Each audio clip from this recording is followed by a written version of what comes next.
Hello everyone, welcome back to our channel coaching. मेरा नाम है नितेश और यहाँ पे इस वीडियो में मैं डिस्कस करूंगा स्ट्रैटेजी 60 परसेंटाइल से 90 प्लस पे कैसे जाना है, 90 परसेंटाइल से 95 प्लस और 95 प्लस से भी अगर आपको जाना है परसेंटाइल पे तो उसके लिए मैं 45 रूल स्ट्रैटेजी यहाँ डिस्कस करूंगा।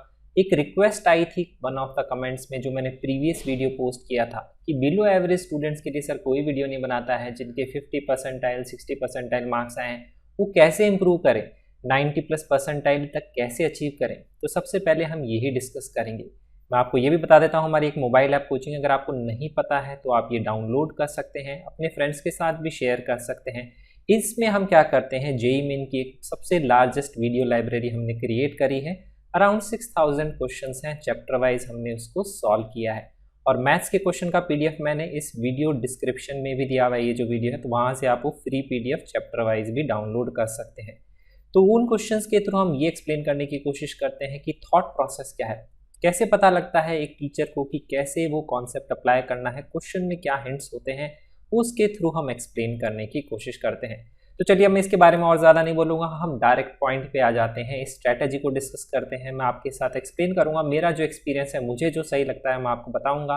और एक स्टूडेंट के साथ मैंने ये स्ट्रैटेजी डिस्कस भी करी थी, उसका मैं देखिए आपको यहाँ बता देता हूँ उसका किस तरह से परफॉर्मेंस रहा। तो एक स्टूडेंट था जिसने मेरे साथ डिस्कस किया था कि सर मेरे एग्जाम में मार्क्स नहीं आए, बहुत कम मार्क्स आए थे, उसके अराउंड 70 परसेंटाइल टाइप्स ऐसे कुछ थे। तो वो भी एक कमेंट से ही मुझे पता लगा था। तो उसमें यहाँ पे मैंने उसको एक स्ट्रैटेजी बताई। तो देखिए, उसने बोला था कि मैंने उसको बोला एक मॉक टेस्ट देने के लिए, तो उसने एनटीए अभ्यास पे ही जाके मॉक टेस्ट दिया, फुल कोर्स का टेस्ट दिया, क्योंकि उसने एक बार तो तैयारी कर ही रखी थी, डिसेंट प्रिपरेशन थी, लेकिन उसके मार्क्स अराउंड 100 के आसपास ही रहते थे। फिर उसने ये टेस्ट दिया, मैंने जो स्ट्रैटेजी बताई उसके बाद में देखिए कैसा रहा। तो उसने इसमें लिखा मेरे लाइफ में इतना फर्स्ट टाइम आया, मतलब उतना मार्क्स उसको अचीव, उतना फर्स्ट टाइम आया, तो उसके मार्क्स में एक ड्रास्टिक चेंज आया। तो वो जो स्ट्रैटेजी क्या थी वो मैं आपको बताऊंगा। देखिए, उसके मार्क्स भी मैं आपको आइडिया दे देता हूँ। उसके मार्क्स कुछ इस तरह से आए, यहाँ पे देखिए। तो नोटिस करेंगे 54 मार्क्स केमिस्ट्री में, 54 फिजिक्स में, मैथमेटिक्स में 31। तो मैथमेटिक्स उसका वीक पार्ट है, फर्क नहीं पड़ता है। इसमें भी इसने काफ़ी कुछ नेगेटिव ही किए हैं, क्योंकि देखिए 14 कर यहाँ पे आंसर किए हैं और 31 मार्क्स है। 14 से 56 मार्क्स होते हैं, तो थोड़ा यहाँ पे नेगेटिव और कम कर लेता तो मार्क्स इसके और बढ़ जाते। तो इसने लिखा है कि अब ये उसके नेगेटिव पार्ट पे भी इंप्रूवमेंट करेगा। तो इसके अराउंड कितने मार्क्स आए हैं इसके मॉक टेस्ट में? इसके मॉक टेस्ट में 54, 54 और 31। तो ये 108 और 139 मार्क्स के अप्रॉक्स आ गए हैं, और नेगेटिव और थोड़ा ही इंप्रूव कर लेता 150 मार्क्स तो अप्रॉक्सीमेटली ये टच कर लेता। तो 100 से 150 सिर्फ एक बेसिक स्ट्रैटेजी से ही चेंज आ गया। तो यहाँ पे अब हम देखते हैं कि वो स्ट्रैटेजी क्या है और किस तरह से आप इसको इंप्रूव कर सकते हैं। तो सबसे पहले मैं 60 परसेंटाइल से 90 प्लस परसेंटाइल वाले स्टूडेंट्स की बात करूंगा। तो यहाँ पे अब देखिए 60 परसेंटाइल या 70 परसेंटाइल, 75 परसेंटाइल, 77, 78, 80, 81, 82, इस तरह से जिनके परसेंटाइल हैं अराउंड 80 परसेंटाइल तक पहले से लेकर के अभी तक, ऐसे वाले स्टूडेंट्स की अगर आप देखेंगे तो उनके ज़्यादातर क्वेश्चन, मैक्सिमम मेरे हिसाब से 20 क्वेश्चन सही हुए होंगे, उसके अलावा उनके गलत ही होंगे। तो 100 से बिलो उनके मार्क्स हैं। ऐसे वाले स्टूडेंट्स को अब इस टाइम पे क्या करना चाहिए? तो पहली चीज़ नोटिस करने वाली है कि अभी अराउंड 15 डेज बचे हैं। अराउंड वैसे तो देखेंगे तो 18 डेज हैं, 26 से पेपर स्टार्ट है। मैं 15 डेज ही काउंट कर रहा हूँ, क्योंकि रिमेनिंग जो लास्ट के 3 दिन हम यही मान के चलेंगे, उसमें आप रिविजन करेंगे, या बीच में मैं आपको बताऊंगा 1 या 2 मॉक टेस्ट आप ज़रूर दीजिए एनटीए के अभ्यास पे जो ऐप है उस पर जाके, ताकि आपको आइडिया लगेगा कि ये जो स्ट्रैटेजी मैं आपके साथ डिस्कस करूँगा एग्जाम स्ट्रैटेजी की, ये वर्क भी कर रही है नहीं कर रही है। तो मोस्ट ऑफ द स्टूडेंट्स के लिए वर्क करती है। मैंने भी एग्जाम कुछ इसी तरह से ही दिया था जब मैंने जेई की तैयारी करी थी, एक्सेप्ट फॉर जब मैंने जेई स्क्रीनिंग का एग्जाम होता था, अब जेई मेन एग्जाम होता है। तो ऐसे वाले स्टूडेंट्स को क्या करना है, पूरा सिलेबस नहीं करना है, ध्यान रखिए। मैंने सिलेबस को यहाँ आधा कर दिया है। टोटल कितने चैप्टर्स हैं हमारे? अप्रॉक्सीमेटली 9 चैप्टर्स हैं। तो आपको क्या करना है, मैं आपके लिए और आसान कर रहा हूँ, यहाँ पे आपको सिर्फ क्या करना है, 45 से 50 चैप्टर्स कवर करने हैं। अब स्टूडेंट्स बोलते हैं सर कौन से करें हम यहाँ पे कवर, हमें कैसे पता? तो देखिए, आप ऑलरेडी 3 अटैम्प्ट दे चुके हैं, तो इसमें से 45-50 चैप्टर्स में से 20 चैप्टर्स या 25 चैप्टर्स तो आप अपने आप खुद ही आइडेंटिफाई कर सकते हैं। इसीलिए ध्यान रखिए, हमेशा जो स्ट्रैटेजी होती है टीचर के बताने से नहीं चलती। मैं आपको बता भी दूंगा यहाँ चैप्टर्स, लेकिन आपको ही लिस्ट आउट करने पड़ेंगे चैप्टर्स स्ट्रेंथ वाइज, कि कौन सा टॉपिक आपका वीक है, कौन सा टॉपिक आपका स्ट्रांग है। इन जनरल अगर मैं जैसे मैथ्स का टीचर हूँ तो मैथ्स में स्टूडेंट्स को जिसमें प्रॉब्लम होती है वो है पी एंड सी है, प्रोबेबिलिटी है, कॉम्प्लेक्स नंबर है, फिर वहाँ पे इंटीग्रेशन है, बाइनोमियल है। तो इन पे ज़्यादा आपको टेंशन लेने की जरूरत नहीं। अगर आपको चाहिए तो ये सब कुछ छोड़ सकते हैं। देखिए मैं आपको सब कुछ छोड़ने के लिए कह रहा हूँ, उसमें ज़्यादा स्ट्रेस मत लीजिए। लेकिन इसके अलावा भी आपको सिर्फ 10 से 15 टॉपिक ही कवर करने हैं। तो 10 से 15 टॉपिक अगर मैं आपको बताना चाहूँ तो यहाँ पे आप स्टैटिस्टिक्स कवर कर सकते हैं, रीजनिंग कवर कर सकते हैं, ठीक है। फिर अलजेब्रा में क्या है, सीक्वेंस एंड सीरीज कवर कर सकते हैं। सीक्वेंसेस का काफ़ी इजी क्वेश्चन आता है जनरली। सीरीज में स्टैंडर्ड सीरीज जरूर कवर करिए, एजीपी है, डिफरेंस सीरीज है, बेसिक जो सीरीज है प्रीवियस ईयर ही कवर कर लीजिए, 50 ही क्वेश्चन है उसमें, वो कवर कर सकते हैं आप। फिर अलजेब्रा में मैट्रिसेस डिटरमिनेंट में डिटरमिनेंट वाला जो पार्ट है वो इजी रहता है, मैट्रिसेस भी आप कवर कर सकते हैं। इसके अलावा बेसिक कवर कर लीजिए। तो बेसिकली आइडिया ये है कि अगर मैथ्स की बात करें तो उसमें डिवीजन करते हैं, एक होता है अलजेब्रा, एक होता है इंटीग्रल कैलकुलस, एक होता है डिफरेंशियल कैलकुलस, फिर एक होता है ट्रिग्नोमेट्री और एक होता है ज्योमेट्री। ये 5 चीज़ें यहाँ पे होती है।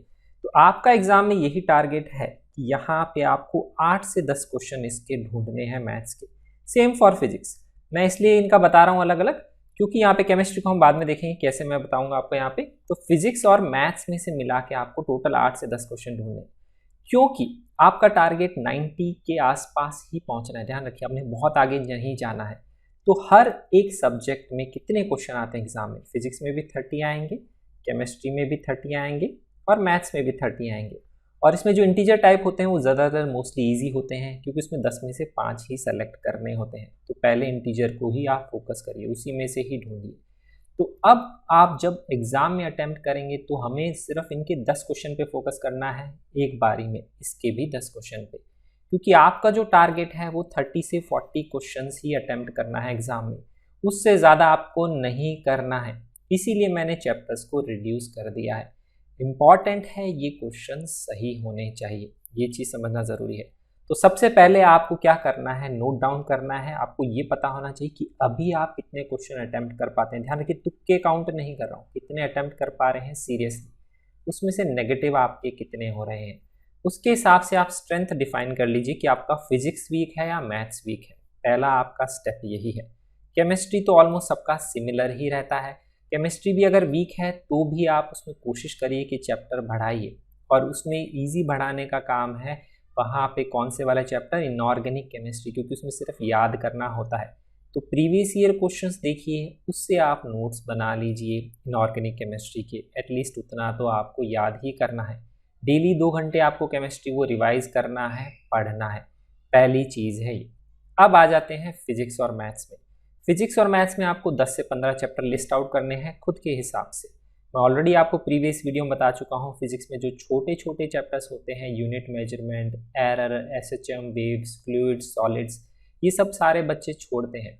इसके अलावा आपके कुछ टॉपिक्स तो इसमें से ऑलरेडी स्ट्रांग होंगे, 5 या 6 तो आपको वैसे ही मिल जाएंगे, क्योंकि ऑलरेडी आपने एग्जाम दिया है, कुछ परसेंटाइल तो आपने अचीव ही किया है।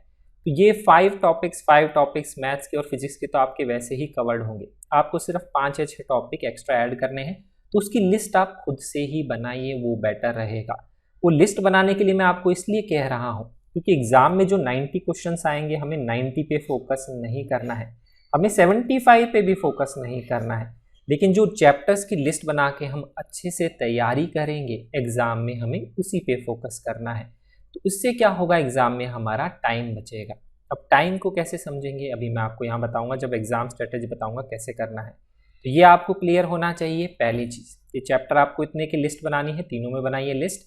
केमिस्ट्री में ज़्यादा स्कोर रहता है, इजीली कवरेबल होता है, तो उससे कवर करिए यहाँ पे। और 15 डेज के हिसाब से आप टारगेट बनाइए 2 से 3 चैप्टर डेली। अब होगा क्या कि ऑलरेडी मैं जैसे यहाँ बोल रहा हूँ 45 से 50 चैप्टर, तो 20 चैप्टर्स तो ऑलमोस्ट आपके कवर्ड ही होंगे, तो बचेंगे 20 से 25 चैप्टर्स। तो वो जो है, आप अगर अब डेली एक ऐसा टॉपिक रिवाइज करेंगे जो आपको पहले से अच्छे से आता है, इसके अलावा 1 या 2 टॉपिक आप ऐड कर लेंगे। जो आपको अच्छे से नहीं आता है उसमें ज़्यादा टाइम स्पेंड करिए, उसको ऐड करते जाइए। 15 डेज का टारगेट है। 50 चैप्टर्स के अप्रॉक्सीमेटली आपको अच्छे से कवर करना है। ध्यान रखिए, अच्छे से मतलब अच्छे से, जितना अच्छे से आप उसको कवर कर सकते हैं, क्योंकि इसी पे आपके फाइनल मार्क्स डिपेंड करते हैं। और जो रिमेनिंग चैप्टर्स हैं, बच्चे बोलेंगे सर बच्चे की, सर मैं बाकी क्यों छोड़ दूं? बाकी छोड़ना नहीं चाहते हैं अगर, तो उसका बेसिक रिवीजन करिए, फॉर्मूले पता होने चाहिए। लेकिन जब एग्जाम में आप करेंगे तो उन पे फोकस नहीं करना है, जो आपने प्रिपेयर किया है उसी पे फोकस करना है। ट्रस्ट मी, इससे आपके मार्क्स बढ़ेंगे। आपको थोड़ा वो आपको एनालाइज करना पड़ेगा। आप तो इसीलिए मैं आपको बोल रहा था 2 या 3 मॉक टेस्ट देने के लिए। अब आपको क्या करना है इसमें, जब आप चैप्टर कवर करेंगे तो हर चैप्टर में अराउंड प्रीवियस ईयर में अगर आप जेईई मेन में देखेंगे तो 60-70 क्वेश्चंस हैं। उसमें जो टाइप ऑफ कॉन्सेप्ट हैं, जो फॉर्मूले हैं, वो ऑलमोस्ट उससे कवर हो जाते हैं। तो आप वहाँ से देख के शॉर्ट नोट्स बना सकते हैं, उसके आप प्रिपरेशन करिए। अब एग्ज़ाम की बात करता हूँ, एग्ज़ाम में हम इनको कैसे करेंगे अप्लाई। तो एग्ज़ाम में जो टाइम पीरियड है हमारा कितना है, 3 आवर्स का टाइम पीरियड है। 3 आवर्स का मतलब होता है 180 मिनट्स। 180 मिनट्स को आप क्या करिए, 4 पार्ट में डिवाइड कर लीजिए 45 मिनट्स के। इसी को मैं 45 मिनट रूल बोलता हूँ। इस तरह से आप डिवाइड कर लीजिए। और सबसे पहला जो पार्ट है, सबसे पहले आपको करना है एग्ज़ाम में केमिस्ट्री। तो केमिस्ट्री पे ही फोकस करेंगे एग्ज़ाम में हम सबसे पहले। 45 से 50 मिनट्स, हो सकता है आपको 1 घंटा लग जाए, प्रॉब्लम नहीं है, क्योंकि आपने वैसे मोस्टली इतना टाइम नहीं लगेगा केमिस्ट्री में। अगर आता है तो आता है, नहीं आता है तो नहीं आता है। तो फर्स्ट 45 मिनट्स आपको उसको देने हैं। तो अगर आपने अराउंड 20 चैप्टर्स प्रिपेयर किए हैं तो 12 से 15 क्वेश्चन छांट के, ध्यान रखिए सही वाले ही करने हैं, गलत वाले नहीं करने हैं। इसीलिए मैं आपको बता रहा हूं कि यहाँ पे ये जो है, ये मैंने क्या लिखा है। तो हर पेपर में ये एक थंब रूल है, इसको आप थंब रूल की तरह ध्यान रख सकते हैं। हर एग्जाम में, कोई सा भी एग्जाम हो, उसमें अराउंड 33% क्वेश्चंस जो आते हैं वो वेरी इजी या इजी की कैटेगरी में आते हैं। तो अगर हम इस एग्जाम की बात करें तो उसमें 30 क्वेश्चंस हैं। अगर आप कोई भी एनालिसिस देखेंगे, इवन जेईई एडवांस का भी मैं बोलूँगा, तो भी उसमें 1/3 क्वेश्चन क्या आएंगे, इजी या वेरी इजी कैटेगरी में ही होते हैं उसके स्टैंडर्ड के हिसाब से। तो 30 क्वेश्चंस में 1/3 क्वेश्चंस जो हैं वो हो जाएंगे यहाँ पे अप्रॉक्सीमेटली 10 to 12 क्वेश्चंस, इतना मान लीजिए। तो 10 क्वेश्चन तो मान ही लीजिए वो इजी आएंगे। अगर आपने केमिस्ट्री अच्छे से प्रिपेयर किया है तो अराउंड 12 to 15 क्वेश्चंस करने, ध्यान रखिए वही वाले करने हैं जो आपने यहाँ पे स्ट्रेंथ वाइज टॉपिक की लिस्ट बना के प्रिपेयर किया है। बाकी को आपको लीव करना है, अगर नहीं आता है तो छोड़ना है, मार्क नहीं करना है, ये ध्यान रखिए। उससे इतना फ़ायदा नहीं होगा जितना आप अच्छे से प्रिपेयर करके एग्ज़ाम देंगे। तो उस चीज़ को आपको नेगलेक्ट करना है, नेगेटिव मार्किंग नहीं करनी है, तो ये वहाँ से कवर हो जाएंगे। अब मैं 8 to 10 क्वेश्चंस की बात कर रहा था, तो मैंने अभी आपको बताया 33% क्वेश्चन, तो अराउंड 10 क्वेश्चंस फिजिक्स में, अराउंड 10 क्वेश्चंस मैथ्स में भी ईजी ही आते हैं। ध्यान रखिए इतने तो ईजी हमेशा आएंगे। तो कुछ बच्चे बोलते हैं सर मेरा फिजिक्स वीक है, मेरा मैथ्स वीक है, फ़र्क नहीं पड़ता है। आपको 10 से 15 चैप्टर की लिस्ट बनाइए सबसे पहले, उसमें जो टॉपिक्स आपको आते हैं उस पर फोकस करिए। जनरली एग्जाम में क्या होता है, हमारे पास अगर 30 क्वेश्चंस होते हैं तो हम 30 क्वेश्चंस को एक साथ देखते हैं, फिर उसमें से हमें क्या, अगर 7-8 क्वेश्चन भी आते हैं तो हमें लगता है यार ये तो मेरा सब्जेक्ट वीक है। फ़र्क नहीं पड़ता है, फ़र्क ये पड़ता है कि उन रिमेनिंग 20 क्वेश्चंस वीक की वजह से आपके वो जो 7-8 क्वेश्चन हैं वो भी एग्जाम में गलत हो जाते हैं, आप घबरा जाते हैं। तो आपको घबराना नहीं है, इसीलिए लिस्ट जो है ये इंपॉर्टेंट है जो खुद से बनाई गई है। तो आपको एग्जाम में जब फिजिक्स और मैथ्स का, आप कोई सा भी पहले अटेम्प्ट कर सकते हैं, जो आपका स्ट्रांग है वो पहले करिए। फिजिक्स स्ट्रांग है तो फिजिक्स पहले करिए, मैथ्स स्ट्रांग है तो मैथ्स पहले करिए। उसमें से आपने जो लिस्ट आउट चैप्टर्स करके प्रिपेयर करे हैं, उन्हीं चैप्टर्स के क्वेश्चन आपको उसमें से ढूंढ के करने हैं, और वो भी कौन से वाले, ईजी या वेरी इजी वाले, जो आपको देख के पहचान में आ जाएंगे। और जो मीडियम लेवल वाले हैं उनको आपको बुक मार्क करना है, और जो हार्ड वाले हैं उनको तो आपको छोड़ना ही है, बुक मार्क भी नहीं करना। तो ये आपको करना है 45, 45, 45। तो ये 2 आवर 15 मिनट्स में तो आपका ये वहाँ पे कवर हो जाएगा। तो इसमें अप्रॉक्सीमेटली आप 8 to 10 क्वेश्चंस यहाँ कर लेंगे, 8 to 10 क्वेश्चंस, और इसमें मान लीजिए 12 क्वेश्चंस ही करें।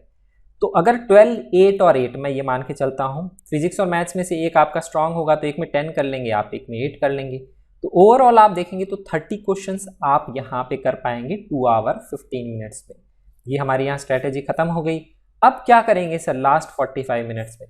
तो अब ये जो 30 क्वेश्चंस जो आपने किए हैं, यही लास्ट 45 मिनट्स में आपसे और क्वेश्चन करवाएंगे। ऐसा क्यों? क्योंकि देखिए ये मैंने वही क्वेश्चन किए हैं जो ईजी थे, जो हर कोई करके आएगा, तो वो तो हमें सही करने ही है। और हमने उसमें से वही क्वेश्चन किए जो हमारे स्ट्रेंथ वाइज वाले थे, तो वो हमने वहाँ पे किए, तो इनके करेक्ट होने के चांसेस ज़्यादा होंगे। और एक बार हमें ये हो जाता है कि हमारे क्वेश्चंस करेक्ट हो रहे हैं, तो रिमेनिंग 45 मिनट्स में आपको कॉन्फिडेंस आएगा, और ये इस टाइम पे आप करेंगे जो बुक मार्क करे हुए मीडियम क्वेश्चंस हैं। उन मीडियम क्वेश्चंस में से हमने देखिए 45 मिनट्स में अप्रॉक्सीमेटली 10 क्वेश्चंस किए हैं, तो लास्ट 45 मिनट्स में आपको 10 क्वेश्चंस करने हैं। अगर 10 भी नहीं कर पाते हैं, कोई टारगेट लेके मत चलिए, आप तो ये मान लीजिए 5 क्वेश्चन भी अगर उसमें से कर लेते हैं, लेकिन सही करने की कोशिश करिए। केमिस्ट्री में वापस नहीं जाएंगे, ध्यान रखिए केमिस्ट्री तो पहले 40-45 मिनट्स में आपको कवर कर लेनी है 50 मिनट्स में। फिर फिजिक्स और मैथ्स में जो बुक मार्क वाले क्वेश्चन हैं वो ही करने हैं, तो उसमें से 5 या 10 क्वेश्चन निकालने हैं, जो आपकी स्ट्रेंथ है उसके हिसाब से, जो बुक मार्क किए हुए हैं उसके हिसाब से आप कर सकते हैं। तो इस तरह से आपका 30 से 40 क्वेश्चन अटैम्प्ट हो जाएंगे। और मैं आपको बता देता हूँ कि इस बार अप्रॉक्सीमेटली 130 to 140 मार्क्स में 90 परसेंटाइल आया ही है, एक्सेप्ट 1 या 2 शिफ्ट जिसमें अब नॉर्मली ईजी पेपर आया, बाकी मॉडरेट पेपर आएगा तो इतने में आपका आ जाएगा 90 परसेंटाइल। तो 30 क्वेश्चंस मतलब 120 मार्क्स, 40 क्वेश्चंस मतलब 160 मार्क्स। तो इसके बीच में अगर आप जितना आगे की तरफ जाएंगे 35 क्वेश्चंस कर लेंगे तो उसमें आपका हो सकता है 91-92 परसेंटाइल तक चला जाए, तो इससे आपका परसेंटाइल बढ़ सकता है। तो अब मैं आपको बता रहा था कि हम इतना कम क्यों कर रहे हैं, तो क्योंकि क्या होता है कि अगर सपोज आप 90 चैप्टर्स कवर करेंगे तो आप क्या करेंगे, जब फिजिक्स करने बैठेंगे तो आप फिजिक्स के जो 30 क्वेश्चंस हैं सारे के सारे रीड करेंगे, फिर देखेंगे हो रहा है नहीं हो रहा। तो फिजिक्स में जब आप अटेम्प्ट करेंगे 1 आवर में, तो आप 1 आवर में क्या करेंगे, उसमें से अराउंड 15 से 20 मिनट्स आपके वेस्ट हो जाएंगे इसमें रीड करने में, ऐसे क्वेश्चंस जो आपका स्ट्रेंथ टॉपिक भी नहीं है, जिसको आप अटेम्प्ट भी करेंगे लेकिन कंफर्टेबल नहीं रहेंगे, आंसर भी नहीं आएगा। तो 15 से 20 मिनट आपके बच जाएंगे अगर आप सेलेक्टिव प्रिपरेशन करेंगे। उन क्वेश्चंस को आपको देखना ही नहीं है, देख के ही छोड़ देना है, उसके ऊपर पीछे जाना ही नहीं है। तो आपका सिर्फ क्वेश्चन जो फोकस है एग्जाम में 30 से 40 क्वेश्चन होना चाहिए out of 90 questions, which is very feasible. आप लिस्ट आउट कर सकते हैं टॉपिक्स, कौन कौन से टॉपिक्स आपको समझ में आते हैं उसके हिसाब से। केमिस्ट्री में इनऑर्गेनिक पे फोकस करिए, इनऑर्गेनिक इजी होती है, उसके शॉर्ट नोट्स बनाइए, प्रीवियस ईयर क्वेश्चंस देखिए, उससे रिलेटेड ही मोस्टली क्वेश्चंस रिपीट होते हैं। ऑर्गेनिक केमिस्ट्री अगर नहीं आती है तो आप अभी नहीं कवर कर पाएंगे, बेसिक आती है तो 1 या 2 चैप्टर कवर कर लीजिए। फिजिकल केमिस्ट्री या ऑर्गेनिक में से जनरली दोनों में से एक किसी की वीक होती है। अगर फिजिकल वीक है तो उसमें एटलीस्ट सॉलिड स्टेट हो गया, एटॉमिक स्ट्रक्चर जो बेसिक चैप्टर्स हैं, स्ट्रक्चर ऑफ एटम हो गया, सॉलिड स्टेट हो गया, उसमें जो सिंपल फार्मूला होता है, सरफेस केमिस्ट्री हो गया, ये सब इजी चैप्टर्स हैं। केमिकल बॉन्डिंग, पीरियोडिक टेबल, ये सब आप कवर कर सकते हैं, तो वो वहाँ आप कवर कर सकते हैं। मैथ्स में हम जनरली क्या करते हैं, डिफरेंशियल कैलकुलस इजीली होता है, वो कवर हो जाता है। और ज्योमेट्री डेफिनेटली कवर करिए, ज्योमेट्री वेरी इजी होता है। स्ट्रेट लाइन थोड़ा सा वेग होता है, लेकिन सर्कल, पैराबोला, इलिप्स, हाइपरबोला, इसमें जनरली स्टैंडर्ड क्वेश्चंस ही रिपीट होते हैं, तो वो आप डेफिनेटली कवर करिए। फिजिक्स की अगर मैं बात करता हूं तो मेरे हिसाब से मैकेनिक्स में जो फ्रिक्शन है, रोटेशन, मोशन, ये सब आप छोड़ ही दीजिए। ये मैं भी नहीं करता था, कोई फर्क नहीं पड़ता, उसके 2-3 क्वेश्चन आएंगे लेकिन हमें उसमें मतलब ही नहीं, हमें तो 10 क्वेश्चन ही तो ढूंढने हैं। 10 भी ढूंढ लेंगे तो हमारा काम चल जाएगा, तो हमें परसेंटाइल मिल जाएगा। It's all about getting maximum marks in the 3 hours, वही हमारा फोकस होना चाहिए। तो इससे आप लिस्ट आउट कर सकते हैं। एक शॉर्ट लिस्ट ऑफ टॉपिक्स तो मैं ऑलरेडी बता चुका हूँ आपको प्रीवियस वाले वीडियो में। तो ये हो गया 60 से 90 प्लस परसेंटाइल। अब बात करते हैं मॉक टेस्ट की। तो ये जो एग्जाम स्ट्रेटेजी है, इससे रिलेटेड आपको 2 या 3 मॉक टेस्ट देने हैं। 2 दे सकते हैं तो 2, 1 दे सकते हैं तो 1, जितना भी पॉसिबल है। मॉक टेस्ट में फिर आप टेस्ट को ये एनालाइज मत करिए, सिर्फ एनालिसिस आपका जो होना चाहिए, आपने कितने अटेम्प्ट करे, उसमें से कितने पॉजिटिव हैं और कितने नेगेटिव हैं, ये आपका एनालिसिस होना चाहिए। अटेम्प्ट आपको ध्यान रखना है, इसी रेंज में करना है, करके देखिएगा एक बार आपके मार्क्स अपने आप बढ़ जाएंगे। तो 1 या 2 मॉक टेस्ट देके आप देख सकते हैं। प्रिपरेशन को कंटिन्यू करिए, लिस्ट ऑफ चैप्टर्स बनाइए, उसी से आप आगे कंटिन्यू प्रिपरेशन करिए। तो ये हो गया यहाँ पे डिस्कशन 60 से 90 प्लस परसेंटाइल का। अब मैं आपके साथ डिस्कस करता हूँ नेक्स्ट यहाँ पे कौन से वाले का, 90 से 95 प्लस परसेंटाइल का। तो उसमें भी स्ट्रैटेजी सेम ही है, number of chapters only change हो गए हैं। केमिस्ट्री में तो 20 के अप्रॉक्स आपको कवर करने ही चाहिए, और 15 डेज में। अब 60 वालों के लिए तो मैंने अलग बोला था, लेकिन इसमें क्या है, जो आपकी लिस्ट ऑफ चैप्टर्स है उसको 2 पार्ट्स में डिवाइड करिए। एक ऐसे टॉपिक्स हैं जो आपके ऑलरेडी स्ट्रांग हैं, जिनको सिर्फ रिवाइज करना है। कुछ टॉपिक्स ऐसे हैं जो आपको आते हैं, एग्जाम में क्वेश्चन नहीं कर पाए, उनको थोड़ा सा आप स्ट्रेंथन करेंगे, प्रैक्टिस करेंगे, तो उनके प्रीवियस ईयर क्वेश्चन खुद से करिए और उसके वीडियोस देखिए, उससे सीखिए, उसके शॉर्ट नोट्स डेफिनेटली बनाइए, और जो बाकी टॉपिक्स हैं आप उनको रिवाइज करिए। तो ऐसे वाले जो हैं यहाँ पे 90 से 95% परसेंटाइल वाले, तो उन बच्चों को मैं ये बोलूँगा सबसे पहले आप ये जो स्ट्रैटेजी है ये अप्लाई करने की कोशिश करिए, जो मैं ऑलरेडी आपके साथ डिस्कस कर रहा हूँ। तो एक मॉक टेस्ट दे के देखिए इस तरह से, 45 मिनट्स के 4 वहाँ पे डिवाइड करिए उसके हिसाब से।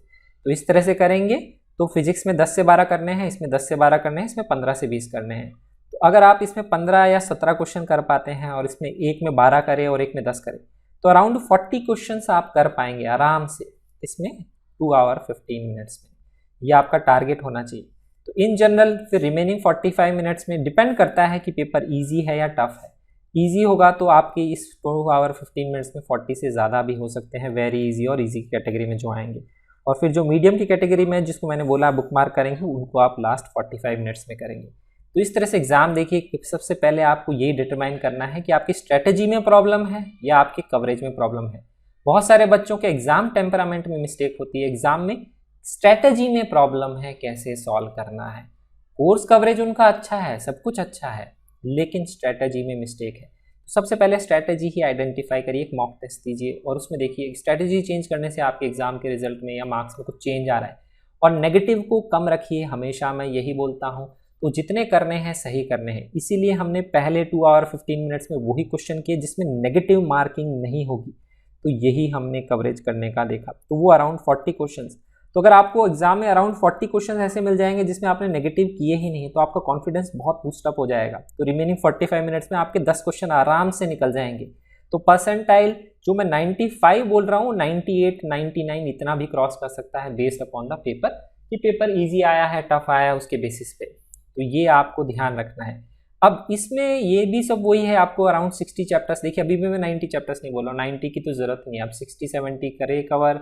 रिमेनिंग का आप बेसिक देख के जाइए, अगर क्वेश्चन जब टाइम बच जाएगा इसके अलावा भी बच जाता है तो उन पे फोकस करिए, इससे आपका टाइम बचेगा, आप अच्छे से क्वेश्चन कर पाएंगे, आपको स्ट्रेस भी नहीं होगा एग्जाम। अब इसमें जो 15 डेज की जो इनकी मैं स्ट्रैटेजी में बोलना चाहूँगा, तो आप क्या करिए, मॉक टेस्ट दीजिए हर तीसरे चौथे दिन में। तो आपको सिर्फ स्ट्रैटेजी मॉक टेस्ट में यही देखनी कि ये स्ट्रैटेजी से कैसे इंप्रूवमेंट हो रहा है, और हो रहा है तो आप रिविजन करते रहिए। सिर्फ मॉक टेस्ट दीजिए 3 से 4 जेईई मेन से पहले, ज़्यादा नहीं, 4 मॉक टेस्ट दे दीजिए। तो मॉक टेस्ट आप एनटीए अभ्यास में कोई सा भी डाउनलोड कर लीजिए, हो सकता है कोई पेपर ईजी होगा टफ होगा, उससे फर्क नहीं पड़ता है। आप इस स्ट्रैटेजी से करके देखिए आप कितने अटैम्प्ट कर पाते हैं।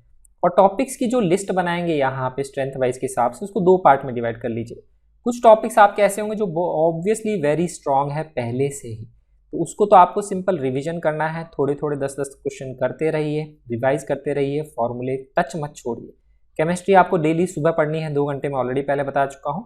फिर एक लिस्ट ऑफ टॉपिक्स बनाइए, ऐसे 10 टॉपिक्स जिससे आपको आप स्ट्रेंथन कर सकते हैं, जिसके क्वेश्चन आप इस प्रीवियस ईयर वाले अटेम्प्ट में, तो 10 से 12 टॉपिक की ऐसी लिस्ट बनाइए।